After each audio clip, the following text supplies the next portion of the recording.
GMBF has been playing a very good role, and again, it is our duty. And thank you everybody, because we got a fantastic support from each and every one of you. And in fact, still inquiries are coming that we should do more and how can we help you. So thank you everyone, and we will continue this good work.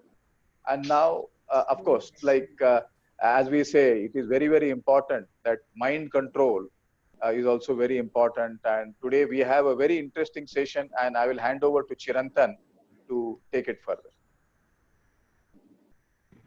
Thank you, Vivekji. So it is my pleasure to introduce Sajith Ansar. He's a close friend of mine. He's a CEO and founder of IdeaSpice based in Dubai. IdeaSpice Design is basically a branding consultancy, and they have done over 1,400 brands. They have created over 1,400 brands globally in the last 17 years, and especially focusing on homegrown brands here in UAE. So IdeaSpice is also an award-winning boutique design firm that has added innovation and business thinking as key ingredients, and rapidly focusing on growing businesses locally here. Sajith, if you look at his educational background, he's from NID Ahmedabad. He's done basically a product design at National School of Design. He's also done his MEP program at the Indian Institute of Management Ahmedabad, please. So Sajith is also a regular lecturer at business and design universities, constantly conducting workshops for entrepreneurs and startups. Sajith also runs a very, very interesting course here called Next Level Entrepreneur, that is NLE. It's a 3-month program where leaders of SMEs join together, and he helps them to go to the next level. He's created curriculum from his experience and with the help of some of his advisors. He is also listed in the Forbes magazine as one of the top 100 Indian business leaders in the Arab world. If you want to know more about Sajith Ansar, please log on to his blog, sajithansar.com. And I am personally a customer of IdeaSpice, so I know how Sajith and his team works. They do a brilliant job. So without really taking much time away from Sajith, over to you, Sajith. So Peter had requested me to speak about Ikigai. So he asked me because this is something which I've been really passionate about, and something I've spoken to different places in schools with entrepreneurs, and it's been an area of pet passion. So in this short time, the idea was to just quickly give you an intro to what Ikigai means, what are the ways you can imbibe it in your life, what are the ways to get Ikigai into your life. It's something which you can apply with children, with your employees. So once you understand the basic concept, the application for the self, and there are multiple ways of doing this. I want to explain how the thought process came about. So when I was, as I was in Ahmedabad, and the company I worked for, they were starting a school, and we were working on designing the school. So it is a pet project for my mentor and CEO. And when we were studying the school, we found an interesting concept. So if you see this picture, we noticed that most kids walk into school, shoulders are drooping, not really happy. You see a lot of schools in India, the body language is drooping when they walk in. And at the end of the day, when the bell rings, it's exactly the opposite. You know, you will see the scream of kids sort of running out of the school. Whereas if you see kids at the end of the day, when the school bell rings, they're coming running out. So when we were designing the school, the concept was, how do we flip this around? So we were brainstorming with how do we get a school where children run into school and they feel almost unhappy leaving the school. So in a nutshell, this really is the concept for Ikigai. So if you see a lot of employees, a lot of people, after a point, their business or their job, it just becomes a job. And people are counting. You'll find people, if you overhear in the canteen, if your team is talking, when is the next vacation? Is the Eid break a long vacation? You'll have people discussing in that whole concept. So if you look at the word Ikigai, what does it really mean in the context of that story about the children? And I'll come back to why I shared that. So in the Japanese translation really is the reason for what we get up in the morning. So when we get up in the morning, there is a reason, there is an excitement for what you do. And if you don't find your Ikigai, again, I'll explain that further. In a nutshell, the concept is what is the way we get up? Do we go to do what we're doing with passion? Are we excited about it? Or are we like the school kids who walk in a very lazy, bored manner? Are you going with drudgery? Are you just looking at living, and are you in the wrong space? Are you stuck in a rut? So if you break up the character in Japanese, it's actually made up of two words. One part of Ikigai, the Iki stands for life. And the second part, which is Gai, stands for to be worthwhile. So how do you find a life which is worthwhile? And it applies in different aspects of life, but your complete life that, and this in context to job, to business, and this affects longevity, it affects your personality, it affects your stress, your relationships. Everything gets tuned in when you get into that place. And they've done research where there are people who have been in the perfect Ikigai living up to 100 years. And especially one village in Japan where they found almost the average age was 95. And what they realized is that whole place and everybody being in the zone, that the way they conduct life, they're completely balanced. So if I break this up like a diagram and to be able to explain to you, so these are other ways of how it's been described. One is that you could have a life where you're completely busy. That how do you find something which you are happy being busy? So that's another thing of when you find your Ikigai, when you find that zone, there's no problem about being busy, because otherwise you complain, I'm busy, I've got too much of work. The other way of describing it is this. There's still yet another way of saying Ikigai is how do we create a life you don't need a vacation from? That you keep hearing people say I need a break, I've got to get away from this. And that usually happens when it's stress, when you're doing something which you don't enjoy doing. Another definition, a simple definition is how do you find a life you don't need a vacation from? And in Japan, what they found is there are people who get into that zone that they just decide never to retire. And there was a story about this artist. There's a very, very famous animation company there. And he kept working, he retired, but he'd come back the next day, sit in the corner, and he just wanted to draw and work for the animation company till his end. So it's really about you love what you're doing so much that you can't, there's no concept of retiring. There's what do I do next? Or when people talk about exiting, I don't know what I'm going to do if I exit. So it's really about finding that sweet spot which you just love what you're doing. And a diagrammatic way to explain this. So this is a very simple diagram, like a Venn diagram. On the top, you have stuff which you love to do. On the left in green, you have things which you are good at. Below, you have what you can be paid for, which is a client is willing to pay for. And the last one on the right is what the world needs, that you're going to make a difference to the world. And the Ikigai sits right in that sweet spot. Now, what you love is things you're passionate about. And what you're good at is typically your education, something you've done training for. Like as CJ was saying, I work with SMEs. So for me, my love or my passion is I love helping entrepreneurs. I love coaching entrepreneurs to grow. What I'm good at is design. That I love design. I love branding. I love looking at the strategy of companies. And what we realize the world needs is SME companies need to compete with multinationals. Typically, design companies work with multinationals. We found there was a sweet spot where SME companies need to come up there. And that's what we realized we could get paid for. So my sweet spot was this, getting up in the morning, coaching entrepreneurs, building up the fact of being able to make a transformation, combining that with design.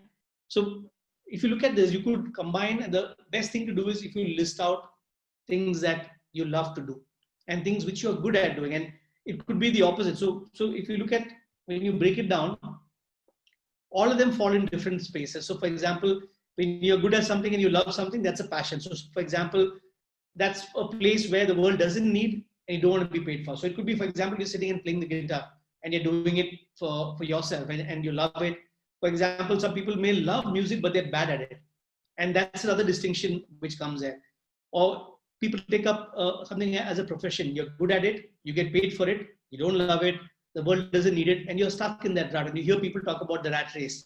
And there's a beautiful scene in Gully Boy, if you remember, if you've seen the film, where he's on the train and he says this poem. He's looking at the local train, everybody is there, their face is upset, they're all holding on. And then he talks about it's like a rat race. People are going, coming in the evening, and suddenly you get off that rat race and you find what you're doing. So it really is that. And many people get stuck in that, and you'll find that probably your employees also get in there. And then you'll find another place where what the world needs, what you're paid for, that's a vocation, and you may not be good at it, may not love. You'll find people who are doing because the world needs it. They get stuck in that space. There are other people who do charitable stuff. They do and they love it. The world needs it. They don't care if they get paid for it. They are there. You know, they will walk in, work with say the Red Crescent Society, or they don't care if they get money or not. So you will find these different things being done. And just to sort of break it down, and there are these subsets of each of this, where you get 3 of these intersecting. So if you see the top right here, where you've got this space where, you know, what you love is coming in there, what the world needs and what you're good at it. So here, this is a space where you are delighted and there is fullness, but there's no wealth. And you'll find people, they're loving it, they're really good at it, but there's no wealth. So for example, you will have people, let's say, if you go into smaller towns, there are teachers who love what they're doing and they don't care about the salary, they don't care about this, they're really good at it. And you'll find that they've got that whole fulfillment in life, but it's okay, money comes or not, that's a space. Then on the left here, where you've got this subset where you can be paid for it, you're passionate and what you love. So you get satisfaction, you get a feeling, but it may be something which you're not making a difference. So it could be somebody who's working in a cigarette company. He's doing everything, he's good at it, he's a fantastic salesperson, he's loving his job, he's getting paid, but maybe the world doesn't need it. And you'll find other things where you're just there, and it's something which you don't feel a sense of fulfillment or a usefulness. And then if you see down here, you're good at it, the world needs it, you're getting paid for it, you're comfortable, but you feel something is missing, you're not loving what you're doing. That's that space. And the last one here is what it combines what you love to do, what the world needs, and what you can be paid for, but you're not good at it. So there's excitement, complicity, but you don't know when you're going to lose a job. Somebody better is going to go there, and you constantly feel that, or you're in business, you're not really good at it, but you're just surviving, you got into it. And there are family businesses where the second generation takes over, and the father is fantastic at it, but he's gone in. But at some point you feel, I'm worried, that what's going to happen next. So that's that. So the idea is to be able to find all 4, and that is called the Ikigai, it's called the zone. So I'm just going to touch upon a few concepts. Further to this, what we can do in our everyday lives. Now, some of us have already 20 years, 30 years in business. Some of us have got children getting into it. Some of us are in a job. So in these spaces, are there simple tips which can get us in the zone, are there small things? Listed out a few just to make you think in that regard. And then you can pick and choose what you feel is right. So the whole concept of Ikigai is called an existential fuel. It's that, it's something which constantly fuels you, and you have that you feel good about existing. That's the reason for being. So, and the reason for finding it is you will find that this will drive you for a long time. There is no burnout. There is no phase when you suddenly feel I'm done for. You will have, like, for example, what's happening now in the pandemic, and you'll have a lot of stress coming in. But when you are in that zone, you will feel that you will ride through it because you're so confident about this is something you won't let go of. It's not a temporary situation. This is your reason for existing. So that's the key reason for finding it is you find your existential fuel. The other thing is when you find all these 4 and you sit and think, the good way is even ask other people, what do you think I'm good at? Or from your perspective, you ask friends who can be honest and critical with you. And if you start thinking and you also get the aspect of what the world needs, you will find a life purpose. So even, let's say some of you may think, I've got a business already been there. I'm doing, say for example, some people have asked me, I'm doing trading, what is a life purpose? But even within that, you're doing it because there is a demand. There is a space in it that you're solving a situation of something which is required for the world. So within that, how do you build in passion? There are so many second generation people, like I work with clients of mine who've come over, and the father was running just a small warehouse, but he went abroad, he studied in BCG, he came back in, but he revamped the whole process. He took the same business, but he reinvented it, founded something which he enjoyed doing. He didn't want to get forced to do it. And from there, he's built it to a $3 billion empire. So when you find the life purpose, you can adapt it to anything. It doesn't matter, or it's never too late to do it.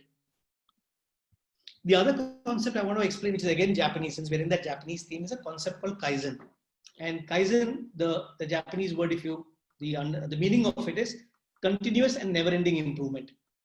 So what it means is in your life, that you're constantly improving your skills. You never stagnate, regardless of your age. And it's a continuous process, it never stops. That, for example, the fact that you're having a session like this and you guys spending your weekend, means that you're seeking new concepts, a new improvement. But that thing of reading, finding mentors, talking to people, that sort of brings you in the flow.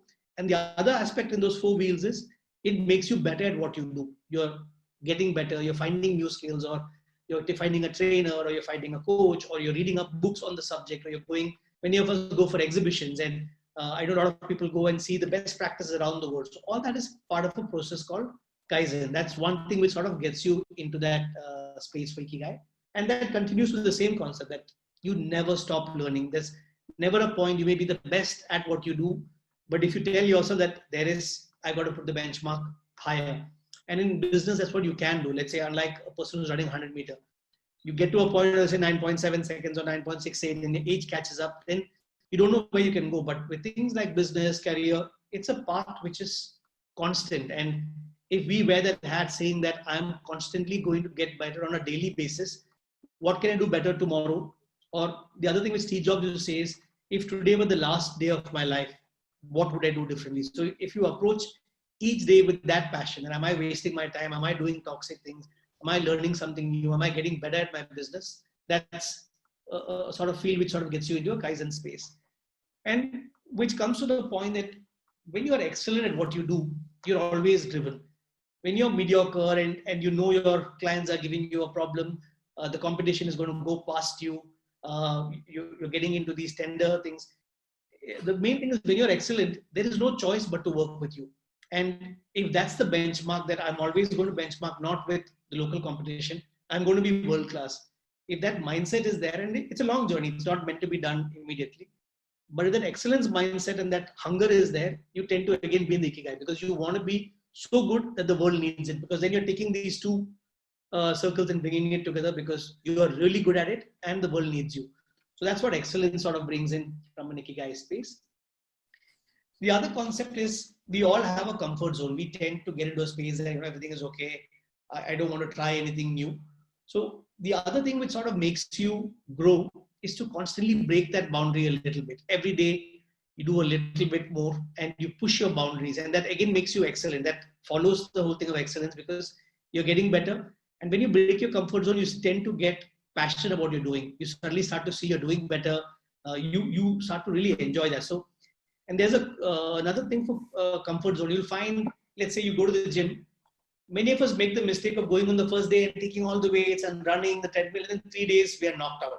And that's the other mistake we make. We all say, I'm going to do it. You jump into it, and then you go out to a space which you really don't want to do. So there is an interesting concept called the flow. So you move out of your comfort zone when you're constantly in the flow, that it's happening smooth. And I'm just going to explain the difference in this. What's easy tends to become boring. So you stay with this concept called boredom. What's challenging, it makes you go in the flow. And what goes way beyond, which you can't do, it's very difficult, brings you anxiety, which is I'm not good enough. So it's important to stay in that distinction between easy and beyond your ability. There is that central thing called challenging. So if you can just focus every day on what do I do today which just challenges me. That, for example, I'm scared of public speaking. Maybe I'm going to stand up and give a speech, or I'm going to record a video for myself. And there's a book which I read about running, which just says that start and walk for 200 meters. Next day, walk for another 200 meters. So make it 400 meters. The third day, you're doing 600 meters, but you add half running, half walking. Every day, you add a little bit. And if you look at it in 10 days, you're already talking 2 kilometers. But when in your mind, when you're just putting it as 200 meters, it just starts to become, slowly, the body is adapting to it. And business is the same way. And a lot of us also, because of the hunger for growth, we go way beyond our ability. So it's about challenging ourselves, and that's when you're able to grow.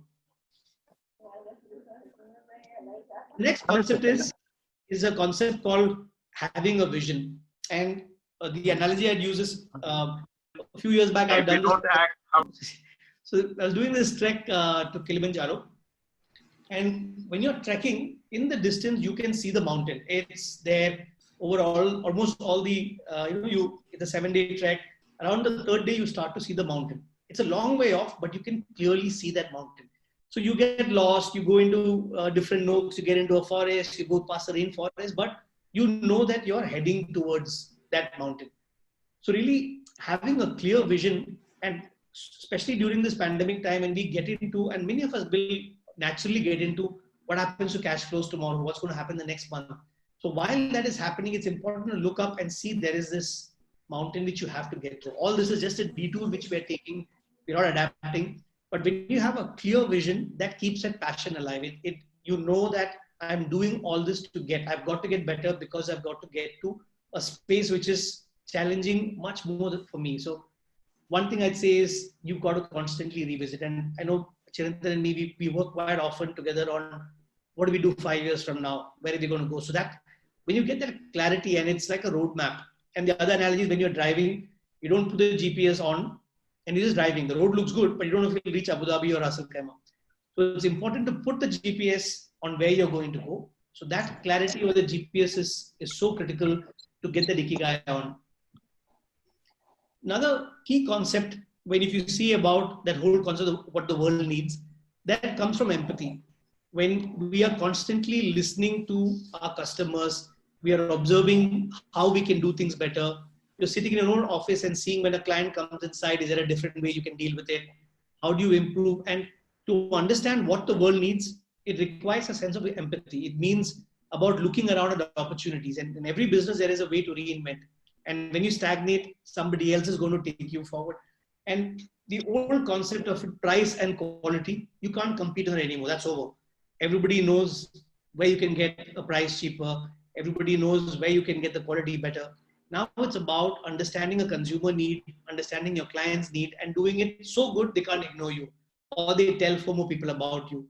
And that's where that quadrant of what the world needs is built on empathy. It means that, and getting feedback from the client, finding what is your score after every thing, getting feedback from them, and not only getting feedback, calibrating based on it, immediately looking at it, looking at your employees or listening to them also, because for them to be excellent, you can have the best thoughts, but if it doesn't get delivered down the ranks, it's going to fail. There's only so much you can do on your own steam.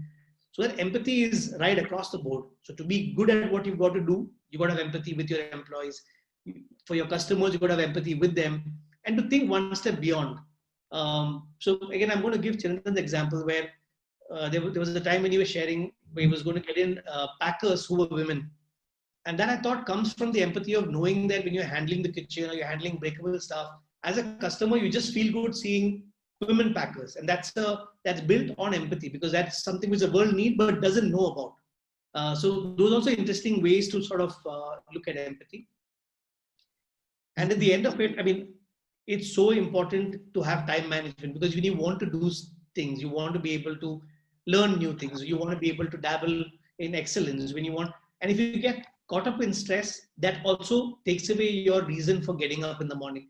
And a good part of it is to be able to calendarize, for example, if it's health, having that clear time for it. If it's meetings or it's emails, having a specific time for reading your emails, not getting caught up with multiple things, your device going off. So all that adds to noise. So the more clarity you have on your day, the more you get it done, the more the passion comes in. For the passion to play, you've got to be in control of time, because everything is negotiable. Time is something which is constantly slipping by. And what you can do in a day, if you can make it 16 times, there's a whole formula how to make your day go 16x, which means that what you do in a year, what you do in 5 years, 10 years, it completely quadruples. So I think time management, looking at, what all is, if it's like a diet, what is the stuff which you're putting into your time which is not good for you, and having a detox from that, removing it. It's like burning fat. So I think time management leads to that, being able to do it at your own pace, not hurrying up, not being in a rat race. And I think one thing which is least taught in schools for business people is the strength of time management. And the other key aspect is how we handle stress. And that leads to also, when you have a really stressful day, you have a tough client meeting, things are not going your way, it's how you handle it. And there is a concept called stoicism. It's a kind of philosophy. Stoicism prepares you and to not react. And the whole aspect of how you handle stress makes up for how you look at your job, your business. And we all have hundreds of things which come our way. It's about breaking it down and looking at, okay, now what do I solve?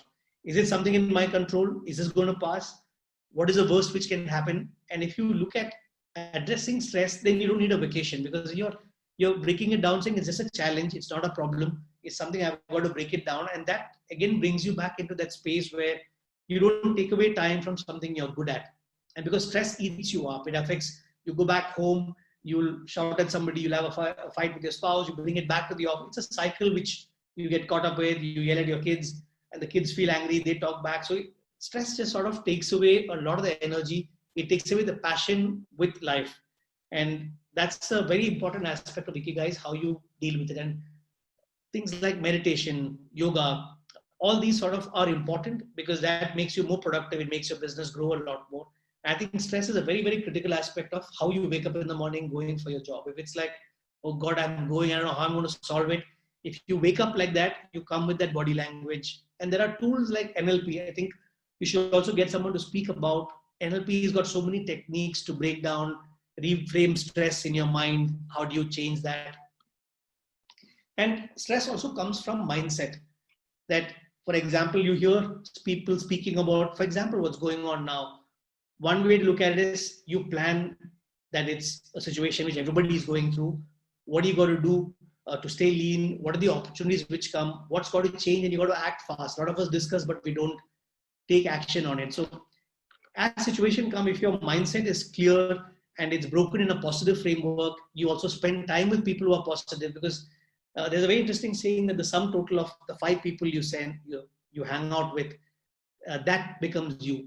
And that possibly feeds you. And it's important, especially at a stage we are, is to remove toxic people from your life. That you want people who you can bounce off and who makes you think in a positive framework. So, and that mindset is so critical for an organization. And this links back to another aspect, which is again not spoken about enough in business, and that affects there's a book on Ikigai which talks about the aspect of what you eat, your health, how you take care of how do you feel your weight, what you do about it, and how much you look at your body as a temple. That body and mind is so critical again for that passion space and to be able to do your best. And that's something which is ignored. So in fact, there is a book, I'll show you the cover at the end of it, and that in fact 3-4 chapters just talks about health. And most people Ikigai, I said about living up to 95 and 100. Of course, the mind and things there, but your body is also very, very critical in this whole journey which is there. And key critical aspect is self-belief. That, if all this happens, you're very good at what you do and you keep telling yourself subconsciously you're not good at it, that again adds to stress. It adds to you. In fact, you may be fantastic at what you do, but you tell yourself, I'm not good at it, somebody else is better. You may be really passionate, but then there is a voice based on things in the past which says you're wasting your time, or somebody else has told you that. And there are again a lot of tools to do it, but you've got to constantly listen to that voice in your head. And there is an interesting thing which when we do the coaching, we ask that, what would you do differently if you knew you wouldn't fail? So imagine there is no chance of failure. How would you run your business? That how do you know, for example, that column which talks about paid for, the world is ready to pay for what you're doing, that in your mind, do you feel awkward asking for more money, of charging more? Are you confident about your own service and quality, or how you negotiate? So all this is a sum total of your self-belief. So I'm just touching on that space. And the other key aspect for Ikigai is being in the now, that when you're doing something, own that, bring your best to it, not think of what next or what I got to do and being distracted. The mobile phone today is one of the biggest distractions in a meeting, with your kids, when you're learning something new.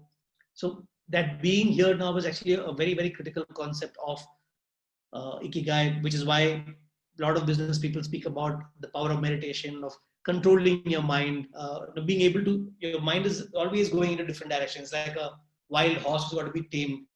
So to be able to just be in that moment and be excellent of where you are, even if you're out for dinner with friends and family, you should be there, or you're on the dinner table with the kids, you should be there. And that also affects how you wake up in the morning and go to do your stuff. So a lot of offshoots, but they all sort of add up to the space of Ikigai. And last question is, how will you wake up tomorrow? So if you all decide that you've got to wake up charged with your Ikigai, and find that. So thank you on that note. Thank you, Sajith. So Sajith, I'll go with my first question. So if I have to, like a layman, if I have to have 5 things that I need to do starting tomorrow to start my journey towards achieving my Ikigai, what will those 5 tools be from your experience? I think a simple thing is having awareness first of what you're good at. Just making a list. So it's and many of us are some. There are different circumstances which make us take up a job or start business. Sometimes this is an opportunity which comes. You don't think about it. So it's a good time to sit down first and just write out that list 10 things you're really good at, that you find that you're better than other people, or it comes easily to me. So it could be your negotiation skills, it could be networking skills, or it could be the fact that you can find the best deals, or the way you negotiate. So I'm talking now specifically in the business framework. So if you list that, go to the next this thing and list out what are you love doing, what are you passionate about. So and that's very critical because some of us don't know it, though it sounds really simple to list what you're really passionate, what you love to do, what you enjoy doing, and you will find that some things you're really good at. But it's not necessary that, for example, making presentations, I'm really good at it, but I don't really enjoy it. So for me myself, I've actually taken out stuff which I love doing, and I'm doing that myself. Things I'm good at also I'm sacrificing for somebody else. If it's what I love doing, it's also important to know, am I good at it? So maybe you've got to train yourself. So I think the first substance is to write these out. And the next thing is for your own business, if you list out, is it something which is the world needs? Is it something which is different from everybody else? So even just look at your differentiation. And the key word is, how different are you from the competition? Are you doing something which excites us? These are these to start thinking, to start listing these things out. And I'm not talking about the other aspect of what the world will pay for, because obviously you're in business and that's how you're doing it. But in what way can you make people pay you 30% more? Maybe a brainstorming to have with the team. So if you ask me the things, one is to list each of these. What do you love doing? What are you really good at? Is it something which the world needs? And the last thing is, can I increase by 30%? What do I got to do for that?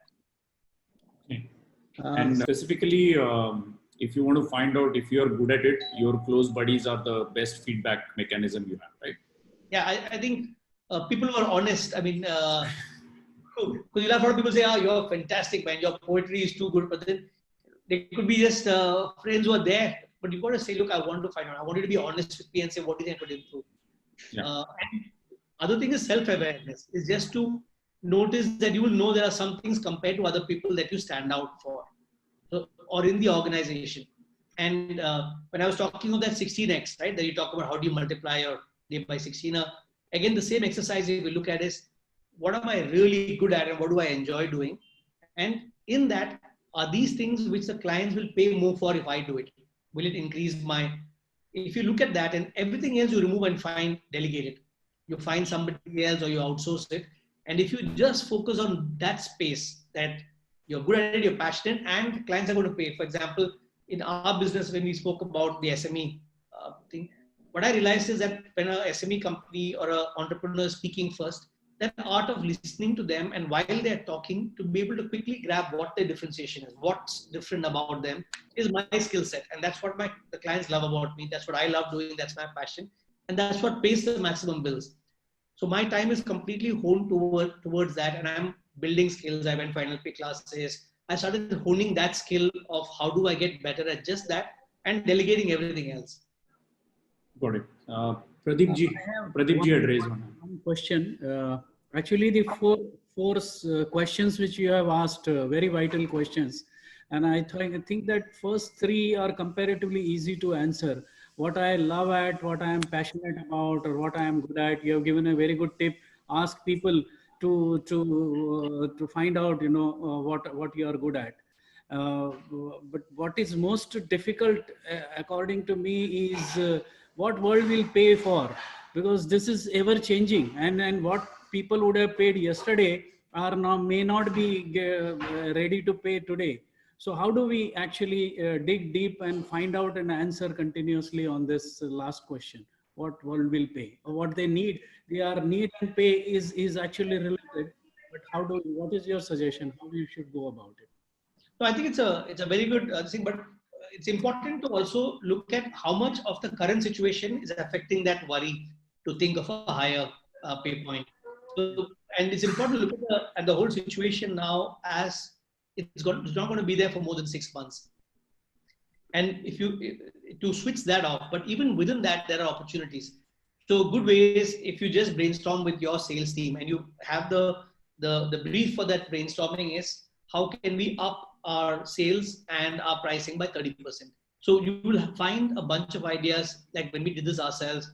It comes up from, for example, I'm going to give my example when I look at it is if, and again with Chirantan also I brainstormed this that I'm offering design, but if I can add coaching and design and make sure my client succeeds, I add my coaching skills to them.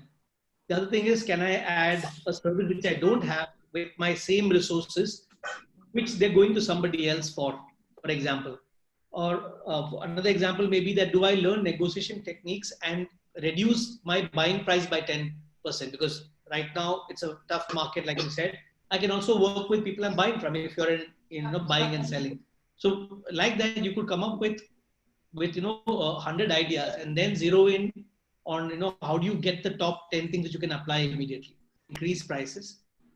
What the thought is when you look at your Ikigai, you want to make sure you have a product which people are willing to pay for. So the ideal scenario is if you brainstorm on what can happen for people to pay you higher and you add that service to your clients, so you don't lose that client. So I'm not advocating that you jump in and increase the price. And how do you build value that you can get higher margins? So what's going to happen from that framework? It's purely getting a brainstorming, getting a mindset of increasing excellence. In fact, if you can add those services and not increase prices, you are again making sure the clients are with you. So that's So Sajith, blue ocean strategy would help in that space, right? Yeah. To get that extra margin without losing a customer. So there's a separate book called Blue Ocean Strategy. Me and Sajith did a workshop on it. So please go through and read that book.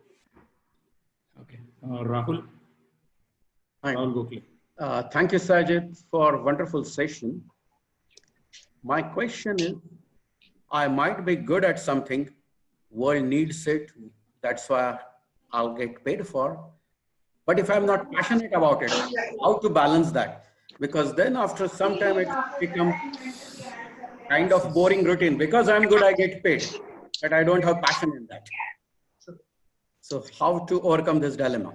So when you're asking about the thing of passion in your business, and that's the basic point. And some of us may already be in business, and now like you asked because you're in something and you're probably not passionate.